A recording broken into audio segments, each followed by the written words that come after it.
Salut à toi, j'espère que tu vas bien. Aujourd'hui, on se retrouve dans une nouvelle vidéo où je vais te présenter un petit peu mon trading plan, donc ma checklist, comme tu peux voir ici avant de prendre un trade. Parce que c'est vrai que on peut souvent montrer, tu sais, sur YouTube, donc côté un peu analyse fonda, analyse technique, mais on montre pas un peu la structure derrière, comment tu vas, on va dire, cocher tes confluences pour prendre un trade. Alors, je vais pas te montrer en gros comment je prends un trade là tout de suite, mais je vais te montrer en gros ce que je coche en t'expliquant pourquoi, et cetera. Et donc c'est ce qu'il faut minimum pour prendre un trade, tu vois? Et donc je vais te montrer ça, de suite. Ici, je me mets une règle qui est vachement importante. J'ai écrit règle des pros, mais bon, c'est une règle, quoi. Et qui dit: «Si je dois me convaincre de prendre le trade, je ne le prends pas. Un bon trade doit sembler évident». Cette phrase, elle est vraiment bien, parce que du coup, quand je veux prendre un trade, je regarde la checklist, avant automatiquement. Et du coup, quand je lis la phrase, bah, ça me rappelle que, OK, si je commence à essayer de trouver des trucs qui vont, dans mon sens pour prendre le trade et que je me pose la question après, ouais, est-ce que c'est, on va dire, valable? Ce que je me dis, ce que je note?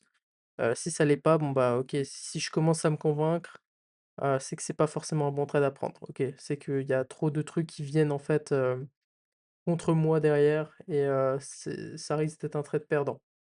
Et donc du coup, quand je sais que je commence à me convaincre, c'est psychologique, hein, mais quand je sais que je commence à me convaincre, dans ce cas-là, je prends pas le trade. Donc voilà, en première étape, en général, je regarde d'abord le fondat, hein, c'est évident, mais je l'ai mis en 2 quoi. Mais du coup, en setup technique, bah, comme on sait, tu vois, j'ai besoin de la structure claire, donc les higher high, higher low et cetera, quand c'est de la tendance haussière ou quoi, ou tendance baissière. Hem, donc repérer surtout si c'est, ouais, donc une tendance haussière ou baissière, je sais pas pourquoi je me répète, mais voilà, donc ça, c'est le premier truc. Ensuite, je vais commencer à regarder les niveaux clés. Donc dès que j'ai identifié, si la tendance était baissière ou haussière, donc d'abord, ce que je vais faire, c'est que je vais aller en monthly, en time frame, donc en monthly. Ensuite, je vais aller en weekly, en daily. Ensuite, ça peut m'arriver de faire direct 12 heures, 8 heures et ensuite 4 heures. Alors, il faut savoir que ça veut pas dire que sur chaque time frame, je trouve des trucs, c'est juste que ça me permet, en fait, de mieux, assimiler le price action sur tous les time frames. Donc dès que j'ai fait ça, ensuite je vais directement aller, hem, du coup, mettre les supports et les résistances, et les fibos. Donc typiquement si on a eu une impulsion, ou qu'on a break un support ou une résistance, bah, je vais tracer un fibo après pour voir si on peut avoir une correction, pour potentiellement rentrer. Mais mais du coup dès que j'ai des bons supports, ou des bonnes résistances, c'est là où je vais vraiment privilégier la prise de trade, enfin l'exécution. J'ai pas envie d'exécuter un trade sur un endroit un petit peu random sur le graphique, entre 2 supports ou 2 résistances, enfin, ça fait pas sens, ça donne moins, on va dire, de confiance dans le trade. Donc, ensuite, il y a le signal technique clair. Donc là, ça va vraiment être le côté, bah, comme il y a écrit price action, c'est un petit peu vague, hein, dire juste price action. Mais en gros, ce que je veux dire par là, c'est que le signal technique clair, ça va être genre un rejet. Typiquement, si on touche un niveau Fibo. Donc on va dire que voilà, je suis en tendance baissière, je cherche des ventes, il y a eu une impulsion, j'attends la correction, donc la correction commence à se faire. On arrive sur les 50 Fibo. Si on clôture au-dessus des 50 Fibo, je vais attendre de regarder, comment ça se passe sur les 61 Fibo, pour la zone. Si je vois qu'on clôture aussi au-dessus, j'annule l'idée, tout de suite, parce que ça veut dire que, bah, comment dire? Ces niveaux-là sont pas pris en compte et donc exécuter sur ces niveaux-là, c'est pas forcément bon signe et généralement, quand j'évite de prendre ces trades, bah, ça m'évite des pertes. Par contre, si on a, du coup, une clôture de la bougie en dessous, des 50 Fibo et donc ça me confirme un rejet, bah, là, je vais pouvoir me dire: «OK, je rentre». Alors ça veut pas dire que ça marche H24, mais quand ça arrive, bah, la plupart du temps, si tout le côté fonda est bon et tout le côté technique et tout est propre, bah, en général, ça devrait passer, tu vois? Ensuite, bah, logique avant de rentrer dans le trade, j'attends tout le temps la clôture de la bougie. Que ce soit en 1 heure, après 4 heures pas forcément. On va dire que plus le time frame est haut, plus ça me donne confiance, mais vu qu'avec le contexte géopolitique actuel, bah, c'est beaucoup mieux de prendre des positions sur des time frames plus courts, donc en 15 minutes, 30 minutes. Bah, attendre une confirmation en 4 heures, c'est un peu long et donc le prix, il a le temps de faire une impulsion, contre moi ou, avec moi. Le problème, c'est que si c'est avec moi, bah, j'ai loupé une opportunité et si c'est contre moi, bon, bah, tant pis, tu vois? Et en général, on y va avec un risque modéré. Ensuite, mon risk to reward, il va être de 1 pour 2. Avant, c'était 1 pour 3, un peu comme tout le monde, j'ai envie de dire, mais c'est juste que j'ai remarqué, des fois, je vais avoir des bonnes opportunités que je vais pas prendre parce que le risk to reward, il est toujours de 1 pour enfin 1 pour 3 du coup, que je recherche, tout le temps. Sauf que je me rends compte que en soi, l'idée reste bonne, c'est juste que mon risk to reward, enfin le stop loss en gros, me permet pas d'avoir un risque de 1 pour 3. Sauf que en réalité, si j'ai élargi le stop loss pour avoir un stop loss qui invalide l'idée, mais que le reward, il est quand même de 1 pour 2, bah, en soi, l'idée est bonne, tu vois? Faut pas cracher dessus. Mais après, c'est vrai qu'en général, bah, si le reward il est de 1 pour 2, je vais peut-être baisser un peu mon risque, voilà, pour pas, on va dire, risquer trop d'argent sur, un potentiel de gain plus faible. Tandis que, bah, si on a un RR de 3 ou de 4, bah, c'est plus intéressant de mettre plus, quoi, parce que du coup, tu gagnes plus. Voilà. Ensuite, pour le contexte fonda, on va avoir le premier narratif macro-identifié, c'est ce qui drive le marché. Donc là, actuellement, c'est ce qu'on voit, actuellement, c'est vraiment le côté détroit d'Ormuz et et les prix du pétrole. Donc c'est vraiment ça qui drive les marchés actuellement et surtout, bah, du coup, le contexte géopolitique global, qui sont les tensions, au Moyen-Orient, avec les États-Unis. Du coup, c'est ça qui drive les marchés. Donc dès que j'ai compris ce qui drivait les marchés, je peux le cocher, tu vois? Donc je le coche comme ça. Ah oui, j'ai aussi je l'ai pas dit, mais en gros, dès que je les ai, je coche comme ça, tu vois? Mais donc du coup, pour le contexte fonda, c'est pareil. Quand j'ai compris ce qui drivait les marchés en regardant un petit peu le price action et bah là, je vais le noter comme ça et évidemment, je vais pas juste être en mode: «Ah OK, j'ai compris ce qui se passe, hop, je coche et on passe à la suite». Non, c'est que je note aussi quand même, soit sur un cahier en physique ou alors sur mon ordi, sur les notes, tu vois? Genre, si je fais bon, hop. Là, tu vois, je vais te le mettre là. Là, tu vois, j'ai un petit truc de notes. Ah, j'arrive pas à le mettre. Mais, en gros, sur mon deuxième écran, j'ai une sorte de mini truc, de notes. Mais, du coup, c'est sur ça que je vais noter typiquement, ce qui drive les marchés et cetera. Ensuite, je vais regarder sur le calendrier économique s'il y a pas d'annonce économique majeure. C'est-à-dire que là, actuellement, je vais pas prendre forcément un trade sur le dollar, à moins que je sois déjà dans une position qui était début de semaine. Parce que si, du coup, c'est une position que je prends, et qui vient du début de semaine, bah, en soi, si le prix s'est développé dans mon sens, bah, je vais pouvoir trader plus agressivement, donc je serai moins à risque. Mais si du coup je veux rentrer dans une position, mais que je sais que le lendemain, en plus on est jeudi, mais si je sais que le lendemain, on va avoir, je sais pas, un NFP ou quoi, d'ailleurs c'est ce qu'on va avoir, vendredi, mais si on va avoir un NFP ou enfin bref des données de l'emploi qui sont très importantes et bien là, ça va me dissuader. Donc en général, c'est quand même quelque chose que j'accorde, enfin où j'accorde une grosse importance. C'est que si il y a une position que je veux prendre, mais derrière il y a une grosse annonce écho, soit je vais rentrer avec un stop loss plus large, soit je vais rentrer avec un risque réduit. Et puis au pire, je add-in après si du coup, ça va dans mon sens. Mais en général, c'est chiant parce que les NFP ça cause énormément de volatilité et donc si tu te manges un spike contre toi, bah, ça peut piquer et du coup tu peux te faire sortir un peu bêtement, tu vois? Donc le mieux c'est d'attendre, de voir comment le marché prend la news, de l'analyser et cetera. Ensuite on a le sentiment de marché. Donc le sentiment de marché, moi je l'ai écrit comme ça, mais en réalité c'est plutôt le côté risk off, risk on. Hem et d'ailleurs je vais le noter, comme ça tu peux comprendre. Donc je fais risk off, je vais mettre comme ça, off. Risque on, voilà. Donc en gros, c'est comprendre du coup, est-ce qu'on est en risk off ou en risk on? Donc est-ce que, donc quand on est en risk on, typiquement, tu vas voir le S&P 500, monter, enfin après il y a pas que ça, mais, tu vas voir le S&P 500 monter et quand, c'est risk off baisser, mais bref, ça ce sera peut-être pour une autre vidéo. Parce qu'il y a plein de types de risk off ou de risk on. Donc il y a le sentiment de marché. Et aussi là, je l'ai pas mis, mais, tu vois, je vais même le mettre comme ça, tac, c'est le sentiment retail. Tac. Donc voilà, le sentiment retail, ça va plus être le DXM, donc je sais pas, ou le DMX, je sais plus comment ça s'appelle, mais en gros, le sentiment retail, c'est regarder si les retails sont positionnés plus à l'achat, ou en vente, puisque le but, c'est d'être contre eux, puisque en général, à 80 du temps, ils perdent, donc autant, éviter de les suivre. Voilà et ensuite, on a les corrélations, ça, c'est super important, les corrélations. Bah, typiquement, si tu vois un S&P 500 à la hausse ou qui a break une zone importante, à la hausse, donc une résistance et que toi, imaginons, tu cherches des ventes sur, Aussie Yen, Aussie Dollar et cetera, donc des paires qui sont, généralement très corrélées, au S&P 500, et que du coup, tu les cherches à la vente, bah, ça pourrait te dissuader, de te dire: «OK, bon, on n'est peut-être pas sur de bons niveaux, pour ça». Et donc sur, ce genre de cas, je vais pas envoyer un full risque, si vraiment je veux prendre la position parce que fondamentalement ça passe, mais que, en fait la corrélation elle n'est pas avec moi, bah, je vais pas forcément aller chercher, le trade ou alors je vais pas mettre, le risque initial.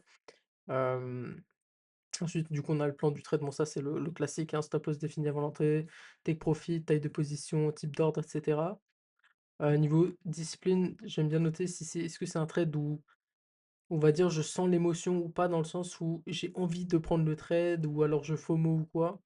Si déjà ça je le coche pas, c'est que OK, je vais potentiellement pas prendre le trade et 2e chose, c'est le rien n'invalide mon scénario sans compter les datas à venir. Donc c'est-à-dire que typiquement les datas NFP, je vais pas forcément le prendre en compte, là-dessus parce que du coup je sais que je vais pas le faire. Mais typiquement quand je dis rien n'invalide mon scénario, c'est typiquement là, pour donner un exemple, on a, le conflit au Moyen-Orient et que moi je veux prendre on va dire un achat de paires, enfin d'une devise risk off, parce que je pense que le conflit va continuer et du coup ce serait mauvais, pour le sentiment, de marché et donc je veux trader le sentiment risk off. Le problème, c'est que si imaginons on a, on va dire une légère désescalade sur le moment, comme quoi je sais pas, l'Iran voudrait commencer à renégocier ou quoi. Comme on avait pu voir d'ailleurs, je crois apparemment l'Iran a dit qu'il voulait négocier, mais que Trump il a dit que c'était trop tard et qu'après ils avaient démenti, la news, mais bref. Du coup, s'il se passe ça, bah, moi je vais pas prendre le trade ou alors je vais noter du coup, bah, rien n'invalide mon scénario, si rien n'invalide mon scénario. Mais si je sais qu'il y a plusieurs choses qui peuvent invalider mon scénario, en général, soit je réduis le risque, pareil, soit je prends pas le trade. Tout est une question un peu de risk management et de psychologie. Après s'il y a que un truc qui peut nuire à mon trade, mais que c'est très peu probable que ça arrive, comme là tout de suite, une désescalade du conflit, c'est très peu probable que ça arrive, heu, tout de suite du moins. Surtout qu'ils ont dit que ça pouvait durer jusqu'à 4 à 6 semaines ou 8 semaines, tu vois? Donc dans ce genre de cas, vaut mieux pas tenter, des moves, à vouloir prendre des trades comme ça, tu vois? Mais du coup, si tu sais que voilà, si c'est improbable quasiment que ça arrive aussitôt, même s'il y a toujours, enfin le risque zéro n'existe pas et bah, au moins, tu peux dire: «OK, bon, bah, rien n'invalide mon scénario», tu vois? Et ensuite, bah, je respecte mon risk management, c'est par rapport à ça. Donc je note risque selon compte. Donc là, c'est, mon compte Funded et Avatrade, donc ça, c'est mon broker, pour mon compte propre et ça, c'est à propre firme. Du coup, sur un setup qui est 5 étoiles, je vais risquer 0,5 parce que chez YouFunded, le drawdown, maximum, il est de 4,4, donc ce qui est très, short. Donc si tu commences à risquer du 1 par trade et que tu perds 4 trades d'affilée, bah, en fait, tu perds le compte tout simplement et en fait, bah, moi dans ma stratégie, de la manière où je trade, bah, ça peut m'arriver assez souvent de perdre 4 trades d'affilée, sans forcément que ce soit gros, mais en gros, ça peut m'arriver, quoi. Et du coup, je vais pas prendre le risque de risquer du 1 par trade. Et ensuite sur Avatrade, donc mon compte propre, je vais risquer 5 parce que en compte propre, c'est pas du tout les mêmes, conditions qu'en propre firme. Donc je vais prendre largement plus de risques, mais encore une fois, on parle d'un setup 5 étoiles où j'aurai toutes mes confluences, hem et je vais pas en gros, on va dire, hausser, le risque, quoi. Je vais pas augmenter mon risque, au-delà de 5. Ensuite, on a le add-in possible si profit sécurisé. C'est-à-dire que si, donc ma position se développe bien et cetera, je vois pas de correction, mais on a une grosse impulsion, bah, je vais retirer du cash. Donc imaginons, bah, j'ai mis 5, je vais retirer la moitié, donc 2,5 heu, parce que, bah, imaginons on voit une correction qui est en train de se faire, mais je sais pas, tu vois, si, comment dire? Si ça va contre moi ou pas. Parce que imaginons, bah, tu as la grosse impulsion. Hem et du coup, tu veux prendre du profit parce que, bah, il y a pas de correction sur le court terme, bah, tu vas attendre qu'il y ait une correction en prenant ton cash et dès que tu vois la correction, si tu vois que tu as tes confirmations avec un rejet, niveau Fibo et tout, bah, là, tu peux réajouter, les 2,5 de profit que tu avais pris pour, retourner de nouveau en full risque et évidemment, il faut, pas le faire n'importe comment le add-in. Si tu veux, je te ferai une vidéo dessus, tu me le diras dans les commentaires, mais il faut pas le faire n'importe comment. et voilà. Et sinon sur les setups un petit peu, 3 étoiles sur 5. Alors en général, je mets 3 étoiles sur 5 dans le sens, côté, risque géopolitique. Actuellement, c'est un peu que ce qu'on a en fait, des setups moyens, parce que le risque il est trop élevé en fait et du coup, bah, les setups ils sont pas propres. T'as des gaps, tu des grosses impulsions bizarres, qui vont à la hausse, puis d'un coup qui vont à la baisse. Enfin, c'est pas propre donc en gros, c'est pas des super setups et c'est là où du coup je vais diviser mon risque par 2, et faire du coup plus attention, aux trades que je vais prendre et être plus sélectif. Ensuite, on a le drawdown, donc je mets 2 pertes complètes égale réduction du risque. Donc du coup, si imaginons j'ai 2 setups 5 étoiles mais que je les perds, ça peut arriver, bah, je vais quand même réduire mon risque. Hem, Ensuite, on a 4 pertes d'affilée, là je fais une pause directement et j'essaie de réanalyser mes erreurs.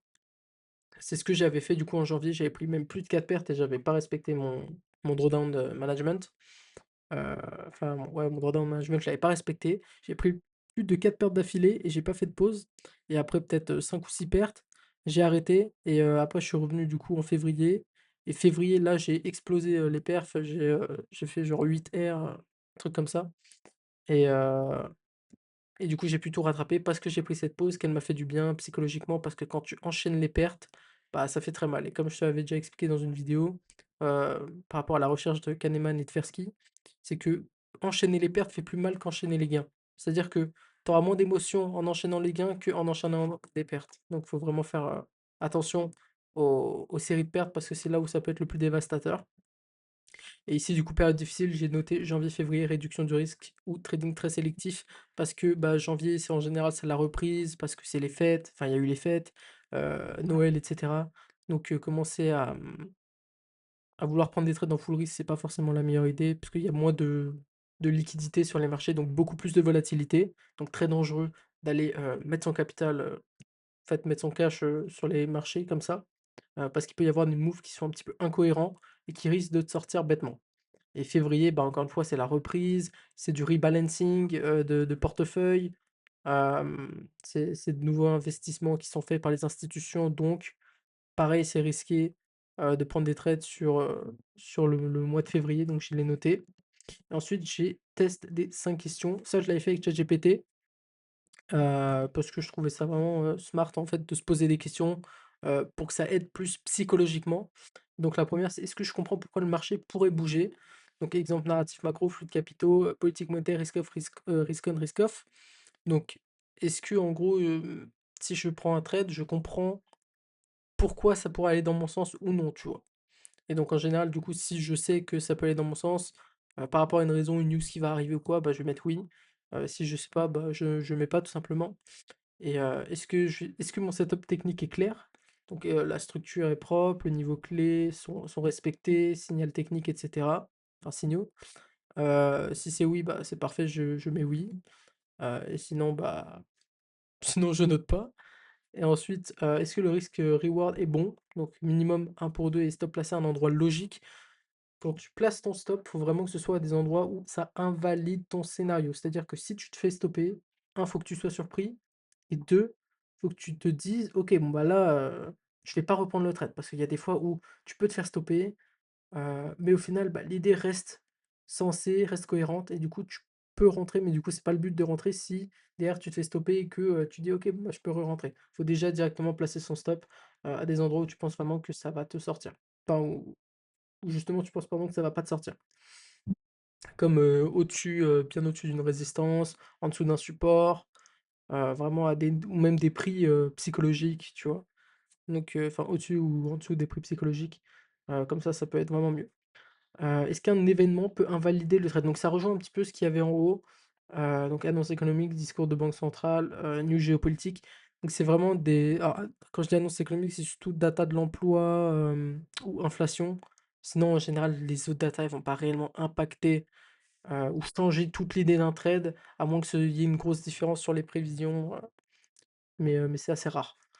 Donc voilà, s'il y a des discours de banque centrale pareil en général, je peux quand même prendre le trade, c'est pas ça qui va m'empêcher ou alors je vais attendre le discours et voir ce qui est dit et ça dépend aussi, quel membre de je sais pas d'une banque centrale, va faire le discours. Typiquement, si je sais que c'est un membre au quiche, bon bah, je vais m'attendre à ce qu'il balance des trucs au quiche, tu vois? Et si c'est un membre de Viche, bah, inversement. et donc si ça va, dans mon sens, bah, tant mieux, si ça va contre moi, bah, relou. Mais voilà, donc ça, je le note pareil et si ce trade perd, est-ce que je suis totalement OK avec la perte? Et donc ça rejoint un petit peu le côté du stop loss. Est-ce que du coup, si je me fais stopper, je serais surpris? Est-ce que du coup, si là je perds, je suis OK parce que je sais que bon, heu, pour moi, ça invalide l'idée globale, je vais pas reprendre le trade et c'est tout bon, quoi. Et du coup, si c'est oui, bon, bah, tant mieux et si ça l'est pas, bon, bah, c'est que t'as pas suivi ta stratégie. Et ensuite en rappel, bah, pareil, un bon trade doit sembler évident. Si je dois me convaincre de le prendre, je ne le prends pas. Ça, c'est un rappel que je me mets a après avoir répondu aux questions et voilà. Sur ce, c'est un petit peu tout. N'hésite pas à me faire savoir dans les commentaires s'il y a une vidéo que tu aimerais que je tourne sur un sujet un peu précis et voilà, faut savoir que c'est, on va dire que ce plan, il est fait un peu pour ma stratégie, d'accord? Ça veut pas dire qu'il va marcher ou être efficace pour les autres. Et voilà, donc en tout cas, c'est un truc qui me convient, c'est un plan qui me convient et voilà, si tu veux t'en inspirer, tu peux ou même utiliser genre, ChatGPT, l'IA pour, t'en faire un, dire un petit peu comment tu trades et cetera, ça ce sera très bien aussi et et voilà. J'espère que cette vidéo t'a plu. Sur ce, je te souhaite une bonne journée. Ciao, ciao.